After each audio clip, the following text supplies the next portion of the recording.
2020年9月27号。今天的节目呢，同样给大家呢发得很迟，因为呢这几天呢不断的受到连续的攻击和骚扰，节目呢一直不正常。那么这种正常什么时候能恢复呢？我现在没把握，因为大量的这些没有脑子的蚂蚁受到郭文贵的挑唆，在郭文贵不断的什么所谓全球灭贼的情况下，他们对我的家庭进行了大量的攻击和威胁，这种状况已经严重影响到了我的生活。很多朋友都讲你报警啊，你报警啊，我怎么会不报警呢？但是不代表你报警这种现象马上就会结束。还有人讲你申请禁止令啊，你马上就派警察来保护你申请啊，这都是大家的想象。美国按照美国的法律办，美国的法律有它的法律程序，大家呢也不要太担心。我建明呢有美国强大的法律保护，我自己呢会有效的保护我和保护我的家庭。任何人侵犯到我个人的权利，任何人敢踏入我的领地，我当然会行使美国宪法赋予我建明保卫家园、保护财产、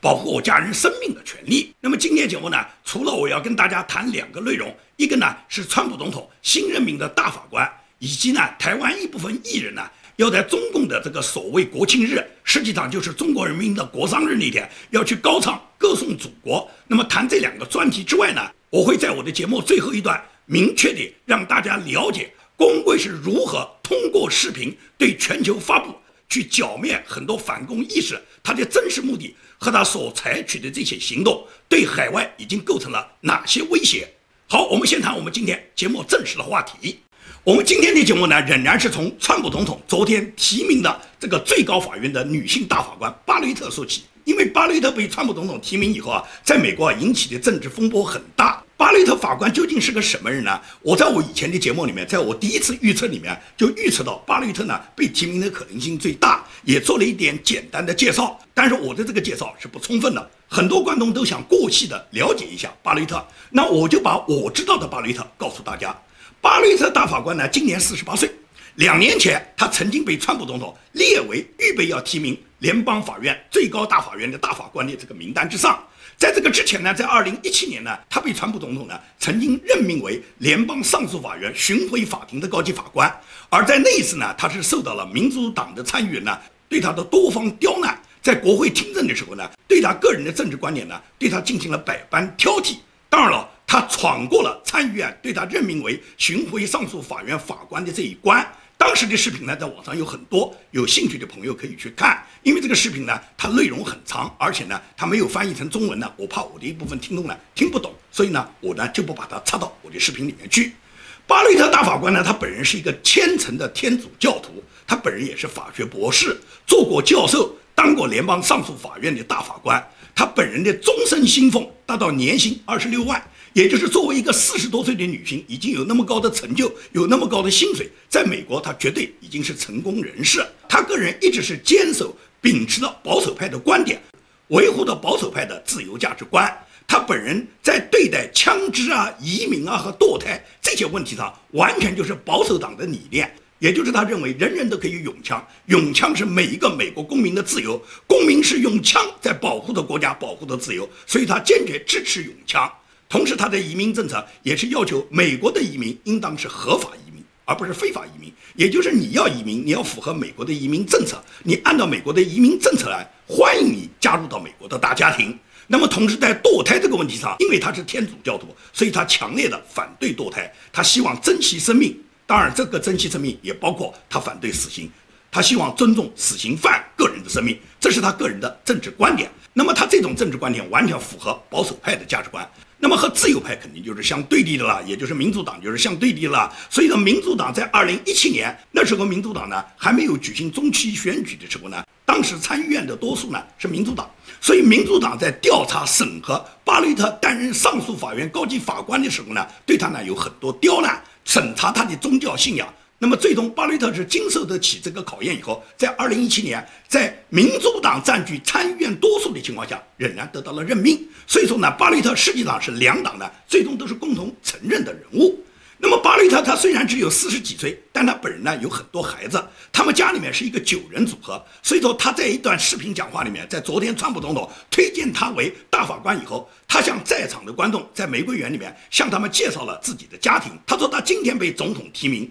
如果得到参议院最终的投票通过，被任命为美国最高法院的第9名大法官的话，他说这个9字和他有特别的缘分，因为他家里面本身就是一个9人组合，他有一个幸福的9人家庭。因为呢，她和她的丈夫呢生了5个孩子，这5个孩子里面是3个女儿，2个儿子。然后呢，他们又领养了2个海地的黑人孩子。这2个海地的黑人孩子呢，年龄呢分别有好几岁的差距，也就是他们家里面一共有7个孩子，她和丈夫共同组成了一个9人家庭。她的丈夫也是一个非常卓有成就的大律师，因此这个9人家庭呢，既是虔诚的天主教徒家庭，同时也是为美国做出贡献的一个律师法律服务的家庭。I'm used to being in a group of 9, my family. Our family includes me, my husband Jesse, Emma, Vivian, Tess, John Peter, Liam, Juliet, and Benjamin. Vivian and John Peter, as the president said, were born in Haiti, and they came to us 5 years apart when they were very young. Our children obviously make our life very full. While I am a judge, I'm better known back home as a room parent, carpool driver, and birthday party planner. When schools went remote last spring, I tried on another hat. Jesse and I became co-principals of the Barrett e-Learning Academy. And yes, the list of enrolled students was a very long one. Our children are my greatest joy, even though they deprive me of any reasonable amount of sleep. I couldn't manage this very full life without the unwavering support of my husband, Jesse. At the start of our marriage, I imagined that we would run our household as partners. As it has turned out, Jesse does far more than his share of the work. To my chagrin, I learned at dinner recently that my children consider him to be the better cook. For 21 years, Jesse has asked me every single morning what he can do for me that day. And though I almost always say nothing, he still finds ways to take things off my plate.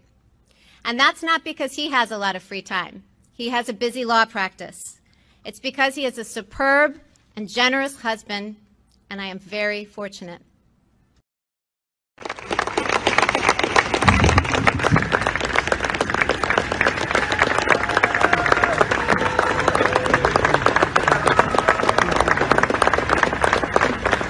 所以说呢，巴雷特和她的丈夫呢，为美国服务了很多年，包括她收养这2个海地的黑人孩子，都是基于美国人来自圣经的这种收养情怀。因为在美国，我们可以看到很多成功人士，他都会去收养那些残疾人、那些孤儿，而且他不论肤色、不论宗教、不论你来自什么背景，这个在美国有很多成功人士都这么去做，这是来自于上帝神的安排，也是圣经的收养情怀。而华人不一样，有的华人在美国生活了几十年，他们完全没有接受基督文化，完全不懂得这个收养是一个神的指引，他们把收养只是看成自己的一个个人财产。在华人中，我们可以看到有很多的知名演员，当他们自己不能生育的时候，就高调收养。一旦自己呢通过各种代孕的方式，包括试管婴儿，如果受孕成功以后，有了自己孩子以后，原来那个孩子立马就抛弃了。可以讲吃相是相当难看的。我举一个简单的例子，也就是80年代中国有个很红的一个女演员叫陈冲，这个陈冲呢演了不少电影，跟当时的刘晓庆拍了不少电影。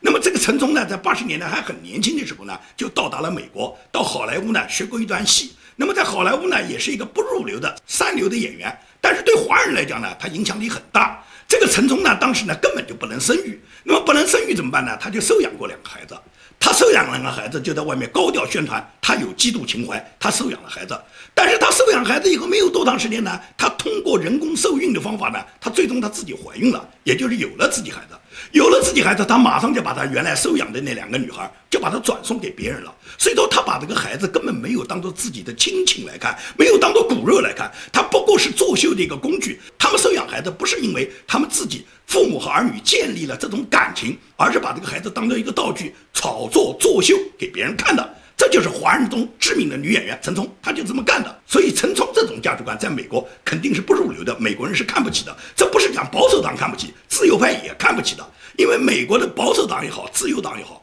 他们在收养孩子方面，他们在对待别人关爱方面，都是表达自己极大的爱心的。保守党和自由党他们之间的差别主要什么？主要是思想理念，是意识形态的问题。什么叫保守党？很多人对保守党都很误解。其实保守党，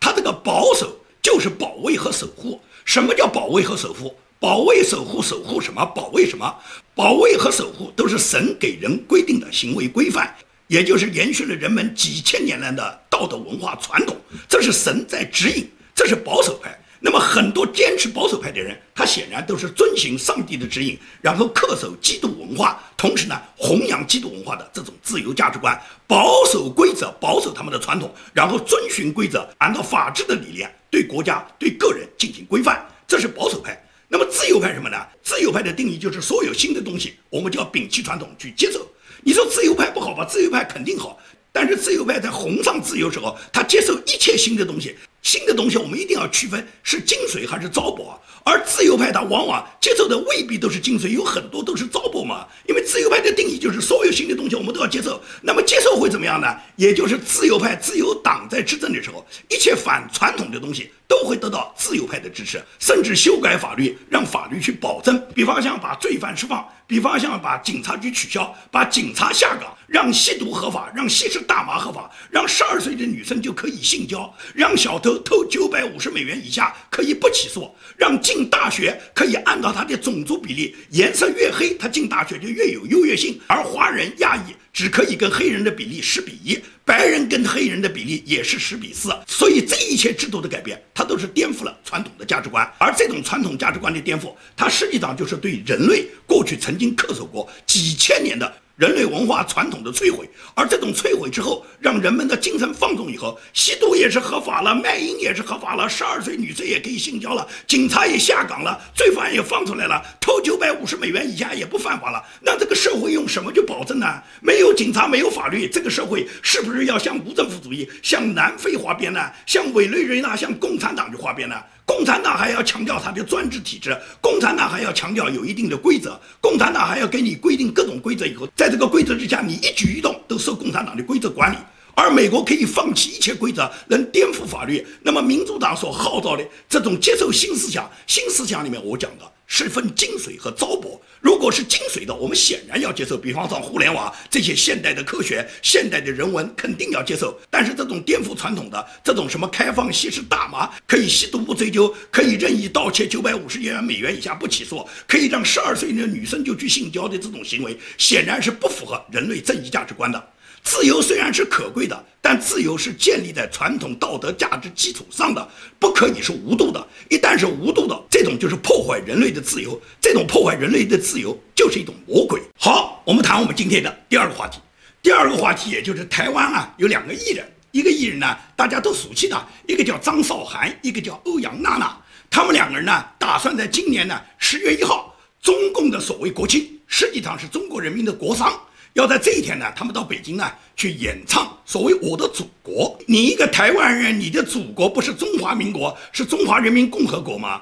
到共产党的这个中华人民共和国的所谓国庆日里面去演唱我的祖国，我不知道你的良知在哪里，你究竟是不是认贼作父？你明明是中华民国的子孙，你怎么变成了中华人民共和国去庆祝国庆呢？所以说，对欧阳娜娜和张韶涵2个人，他们不知廉耻的要到中国大陆去演唱和宣传。那么台湾的政界人物，包括台湾行政当局呢，都对这2个人发出了严正的警告。行政院院长苏贞昌在27号他就发表了他的谈话，他说：“你们2个人享受着我们台湾的自由民主，享受着我们台湾的医保资源，作为是公众人物，是明星，你们到对岸去为共产党歌颂，你要当心涉及台湾的国家安全保护法。”同时，台湾陆委会也是警告这2个艺人，他说：“所有台湾的，包括国民党的高层人员和台湾的这些明星艺人，你们到大陆去参加政治性的宣传，都有可能违反台湾的国家安全保护法。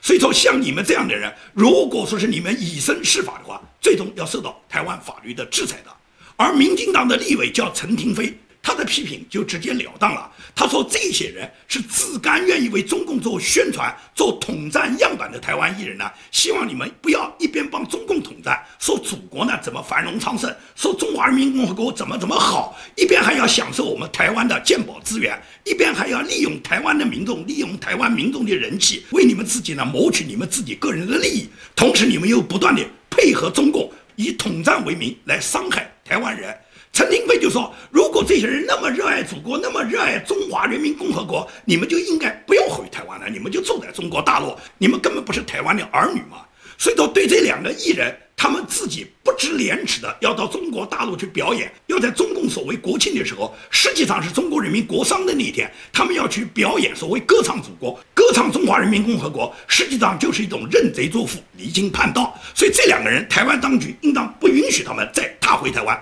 他们就在中国大陆享受共产党的红色专制，他就享受共产党那个祖国所谓给他带来的待遇。台湾的女性到大陆带来什么待遇啊？不就是给大陆的官员、给大陆的富商去包养啊？你觉得这两个女人如果是不能回台湾，他们在大陆最终会沦落成什么呢？要么是高官，要么是富豪对她包养，要么是高官和富豪弃用之后，他们就沦落为妓女，甚至是一事无着，这都完全有可能。共产党卸磨杀驴，连政治人物都卸磨杀驴，你一个演员，你在共产党高官眼里面算什么？人家玩腻了就一脚把你踹了，你就热爱你的祖国去吧。所以说，欧阳娜娜和张韶涵这种背叛台湾民主价值、投靠共产党统战和共产党穿一条裤子的行为，是对台湾民主社会的背叛。那么民主社会就会有一定的制度，民主不是无缘无故啊，不是没有制度可循啊，不是你违反制度以后，民主国家就可以对你不惩罚。你这种涉及到国家安全、涉及到国家统战，然后违背国家价值观、违背国家利益的同时，这两个人，台湾完全可以以资敌罪把他们抓捕啊。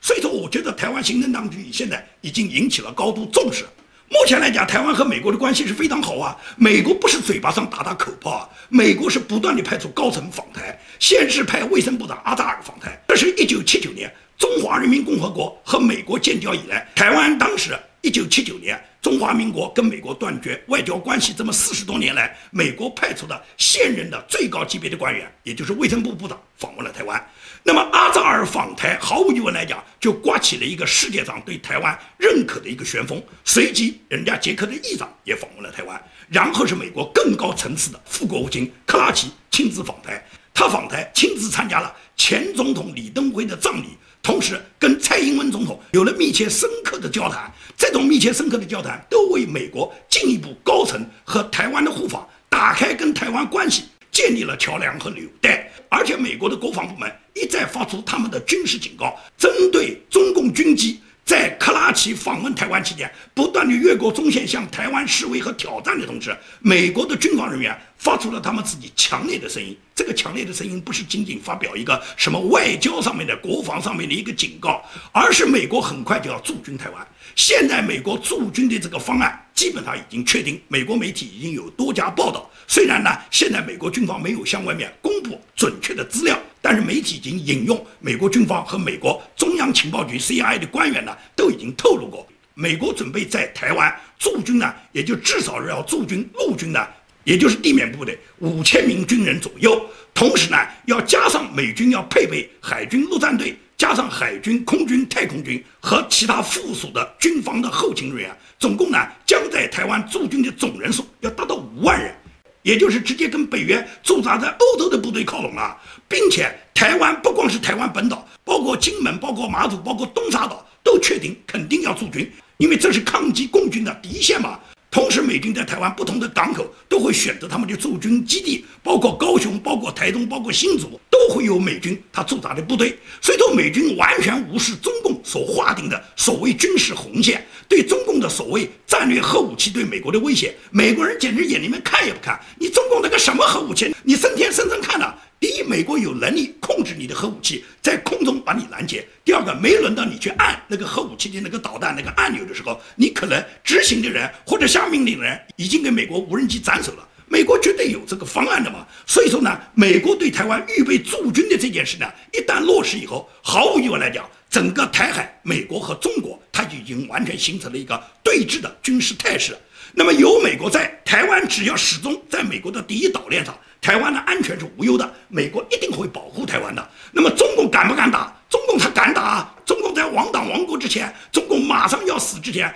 中共最后会选择玉石俱焚，选择狗急跳墙，选择跟台湾打一仗以后来维护他党国啊。但是维护党国的这个结果，你一打的话，美军一上的话，那共产党就报废，共产党就完蛋了。习近平就跟齐奥塞斯库一样，100%是这个结局啊。中共不是不清楚啊，所以中共对台湾就不断的秀秀肌肉，喊口号，做出一些虚假的宣传。中共这个解放军报，它的这个官方微博，在9月24号呢就发布了一段，大概就有1分13秒的一段视频。这段视频呢，它宣称呢是东部战区火箭军某导弹旅开展的实战化训练，并且强调呢，这个导弹旅已经做好了实战的准备，随时呢要消灭对岸的敌人，也就是恐吓台湾嘛。他们当时放的这个视频的这个片子上面呢，是号称东部战区呢发射了10枚东风11的飞弹的影片。结果被网友马上就发现这个是假的，也就是这段视频实际上是央视2016年曾经播出的一个军演文宣的一个旧片，通过这个旧片呢剪辑而成，而它的发射背景呢根本就不在东部战区，是在戈壁，是在西北，就是中共它已经不分地点了，它为了造假，它根本不考虑它造假有没有真实性，它把这个戈壁滩沙漠上的发射导弹的这个情形，把它用在东部战区，用在大海上，你不是荒唐吗？但是中共从来造假呢，他脸不红的，他就专门干这个事。对于他们来讲，谎言删1000遍就是真理了嘛，他们不过是恐吓台湾嘛。问题是台湾不是你吓倒的，所以你弄2个艺人到你中国跟你去歌功颂德，给你抬轿子吹喇叭，歌颂你中华人民共和国怎么伟大，你伪光正怎么了不起，他不过是你中共狗眼残喘而已，看你中国还能纪念几个所谓国庆。中共这个国殇日有一天一定会成为一个罪恶无耻的日子，这个日子将会被人民记住。人民被中国共产党奴役了已经71年，那么71年的奴役，我觉得很快就会结束了。因为共产党可以讲，现在大小官员跑的跑，逃的逃，那些富豪们没有一个人有心思继续跟共产党卖命，他们也是把自己的财产、家人全部转移到海外。所以共产党规定，所有的高官、所有的富豪，如果你们把财产转移到海外的话，就可以查处，就可以抓捕。也就是共产党知道所有的高官和他的富豪不允许把钱藏在外面的，你们藏在外面就是对党国的背叛，党国就要求你们跟党国在一条船上面捆绑了以后，跟党国把炸药包绑上以后一块死，你们谁想跑是不行的。前2年很多富豪就在跑啊，共产党就要想方设法让你灭亡啊。现在关于哈佛大学就有一个新段子，就说2013年的时候，当时王石已经有60岁了，他跑去上什么哈佛，结果他上了哈佛2年不到，万科呢就已经崩溃了，万科就跟他王石没什么关系了，万科就从王石的名下已经转出去了，这就是王石他上了哈佛他的结果。那么2015年的时候呢，王健林也跑到哈佛呢去上什么公开课，等到王健林这个课上完以后，2年左右，万达呢就从他的巅峰时期呢就完全的跌落了，万达已经走到临近破产的边缘，也就是王健林到哈佛去修了一场以后，王健林2年以后就离死不远了。2015年，安邦的吴晓辉他也跑到哈佛去演讲。吴晓辉一个农村里面出头的小混混，是靠娶了几个权贵的女儿，然后当上乘龙快婿以后，然后让他发达的。你个人就是一个凤凰男，你到哪里有资本呢？你跑到哈佛去演讲，全世界一流的大学，你吴晓辉有什么资格去做演讲？他跑去演讲，他不是轻重啊。结果2年不到，吴晓辉被判了18年，几千亿的资产被共产党全部没收。吴晓辉就像一条赖皮狗，邓家也没有人管他。那么在2018年的时候，恒大的许家印他也跑到哈佛去演讲。现在2年忙到了，2018年到现在2020年2年了，许家印现在整个他的恒大地产现在已经走到崩溃的边缘，大家都看得到啊。所以说，所有的跟共产党勾结的这些富豪，尤其是自己要秀自己的肌肉，不知道自己轻重，还跑到哈佛演讲的这批人，他们很快都要跟共产党一起下地狱。所以共产党崩溃的日子不会太远。当共产党崩溃以后，我建民绝不出来参选任何什么参议员啊、地方政府的官员啊，参与国家的建设，我建民没有这个兴趣，我什么事也不会去做。哪怕共产党今天崩溃，我建民现在年富力强，我可以做这些事，但是我不会去做，我只做一件事，就像我昨天发在推特里面所说的，我一定会组织一个公民集团，集合全国的全体华人里面优秀的智慧，然后要共产党开放他们的档案，把共产党统治期间所有在共产党大陆也好，他们派到海外也好，所有的特务间谍，尤其是混在民营圈里面，尤其是打的那些反共口号的，实际上帮共产党干的脏活的这些间谍特务，这些流氓全部挖出来，这些人全部会像摩萨德一样送他们下地狱。我建民一定会做这个事，只有把这些档案完全公开了，所有的名誉人士，你们真实的面目才呈现在全国人民面前，才能知道你在这70年，在共产党统治的70年里面，你干了什么，你对不对得起民主，你有没有用你的良知去支持中国的民主运动，还是你潜藏在民营人士里面，你实际上是一个蛀虫，任何人放在阳光底下亮。只有把共产党的档案打开，所有的真相大白天下以后，谁是特务，谁是五毛，谁是混在民营圈里面的中共的间谍，还是那些打着反共的旗号高声嚷嚷的要反共的所有的海外的代理人，这些人都会被未来的摩萨德这一类的集团送你们下地狱。当你们的事实呈现在面前之后，人民肯定会清算审判你们。节目的最后，我要跟大家说一下，郭文贵最近又发起了一个连续的对全球各种正义人士围剿和袭击的活动。郭文贵他发布了一段视频，他要在全球发起一个所谓的灭贼活动，他灭的贼都是全球各地的反共义士。我再次的感谢啊，这个在加拿大前线，在洛杉矶前线啊，在台湾前线，在日本前线，在新西兰前线啊，在美东前线啊，所有的依法灭贼的战友们，你们非常的伟大。我们现在夏威夷小组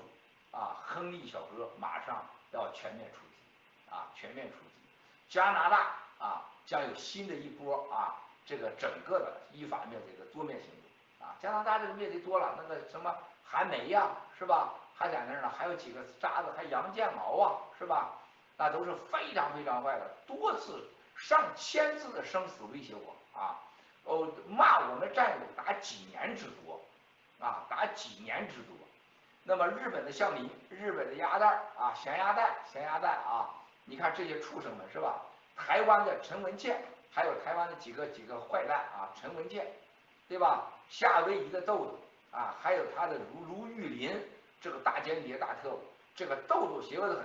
华盛顿的火鸡狗，昨天我发那个盖特的时候，发完以后，我这晚上看着信息，因为我晚上在安全屋睡觉啊。不能带手机，那我只能在另外一个手机上去看盖特去啊。所以说，但是我的手机又不能发，那个我发了这4个最坏的这个中国女性的代表啊，结果是很多战友不愿意给我这个看看，都留言说最坏的火鸡拱。对了，还有火鸡拱，一个第5个啊，把火鸡拱得加上。那么大家就李鸿宽、火鸡拱啊，胡平啊，还有那个胡平这个畜生。别忘了，还有强奸彪滕彪，啊，这个滕彪这小子太坏了，滕彪啊，夏叶良啊，这几个人啊，傅西秋，你看看天天拿着枪威胁战友，傅西秋啊，滕彪、傅西秋啊，最重要的是孟维参、韦石和熊宪民啊，这些垃圾，这些人渣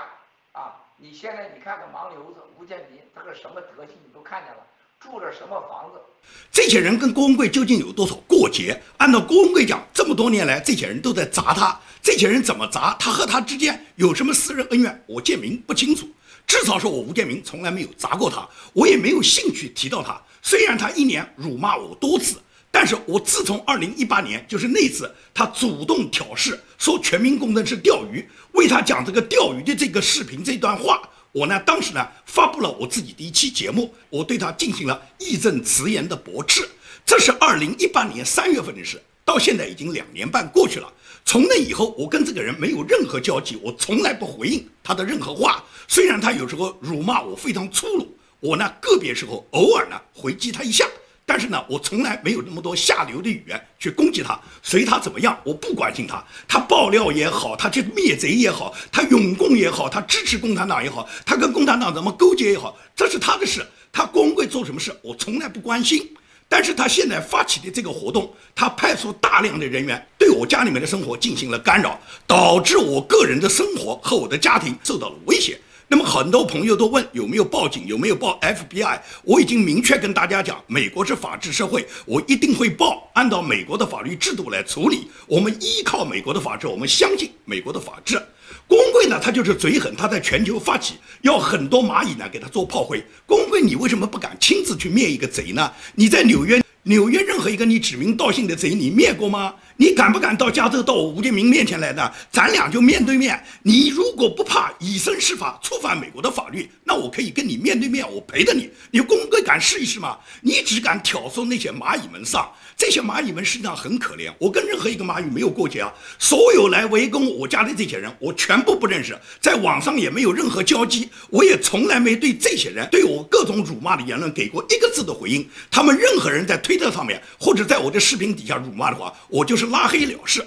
我从来不回答这些人任何一句话，我又不认识你，你又不露面，你是个什么人呢？而且我哪有那么多时间和精力跟你去翻呢？但是郭文贵是露面的，郭文贵是正面挑衅的。郭文贵既然在这个视频里面辱骂了那么多人，别的人我不知道，但是至少是这几天连续的骚扰我家，以及昨天到了傅西秋家里面，到了傅牧师家里面以后，我才知道郭文贵他现在已经不简简单单是他要去灭几个曾经砸过他的人，因为很多人跟他根本没有一毛钱关系嘛。至少我了解的傅西秋牧师从来没有去砸过他嘛。那么在这种情况下，他要灭的什么贼呢？他在网络上发布视频，他自己不敢灭任何一个贼，他从来不敢面对任何一个反共人士，一个真正的民营人士，但是他就在网络上号召所有追随他的蚂蚁在全球所谓灭贼。他要灭的贼里面有很多人都是真正的反共意识。郭文贵为什么发起这个行动？他就是配合共产党要把美国的水搅浑，要把美国的大选把它复杂化，要把川普连任的这个大选的局面把它破坏掉。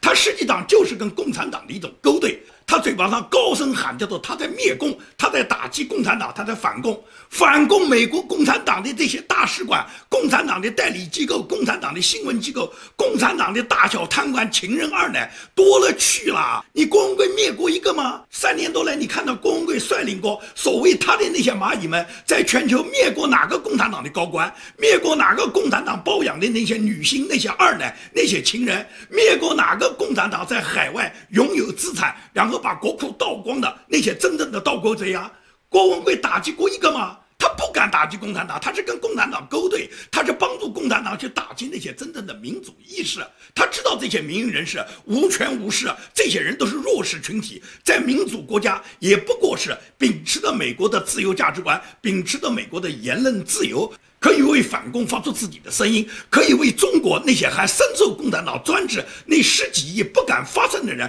去秉持正义。但是郭文贵就要打掉这些正义之士，要消灭这些人的声音。郭文贵就是帮助共产党在海外去剿灭那些反共人士。日本的项林不是吗？几10年的革命斗争，你认为项林不是反共人士吗？我建明不是反共义士吗？我建明30多年的革命斗争，我个人的经历在我的视频节目里面都交代得清清楚楚。可以讲，在郭文贵要灭共的名单上，大量的提示都是真正的反共意识，而郭文贵要消灭这些人，而且在全球发起，让别的人去充当他的炮灰，因为他不在乎这些蚂蚁们的生命嘛。这些蚂蚁们如果触犯了刑律，他们该坐牢坐牢，该吊销绿卡吊销绿卡，该取消他们的政治庇护取消政治庇护，无论他们闯什么祸，郭文贵绝对不会给你1分钱。这些蚂蚁们，你们自己不清醒，你们就为他去做炮灰。到了最后，你看你最可怜的时候，你被美国驱逐了，在美国坐完了牢，还要把你遣返回中国的时候，你看看郭文贵会不会对你保护你1分1毫？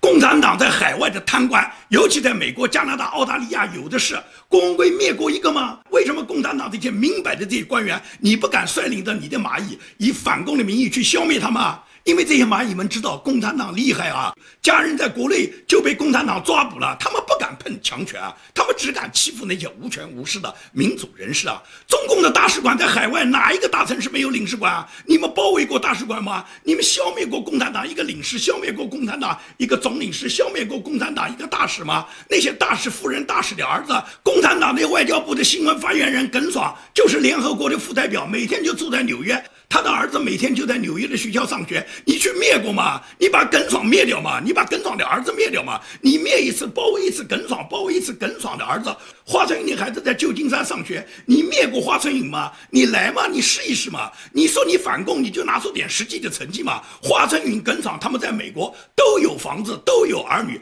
耿爽本人每天就在纽约，你为什么不去灭一个呢？所以你的反共就是欺骗。你要灭的共其实是打击共产党，对共产党有伤害的人，而这些人你为了配合共产党，你就是要把他们消灭掉。郭文贵他不不过是帮助共产党去打击海外的民运人士，然后打击了这些民运人士以后，他好跟共产党勾兑。所以说呢，很多蚂蚁们呢，你给他充当炮灰，你们非常的可怜，因为你们在外面以身试法，你们犯了事以后，你们的政币被取消，你们的政币通不过，或者你们去做监狱，工会不会给你们出一分钱，工会也不会给你任何帮助，你只可能是你自己为他做奉献。你不要看他在视频里面夸奖你几句，他是鼓励你拿你自己的生命和鲜血去拼，因为拼到最后，美国的法律是打击你的。所以对于蚂蚁们呢，我根本没有心情去做那么多欠说的工作，他们自己去想，他愿意为郭文贵奉献，愿意为郭文贵去当炮灰，那他自己去。但是郭文贵的险恶和用心，这已经是明确的了。郭文贵发起的是一个全球性的对民主意识打击的活动，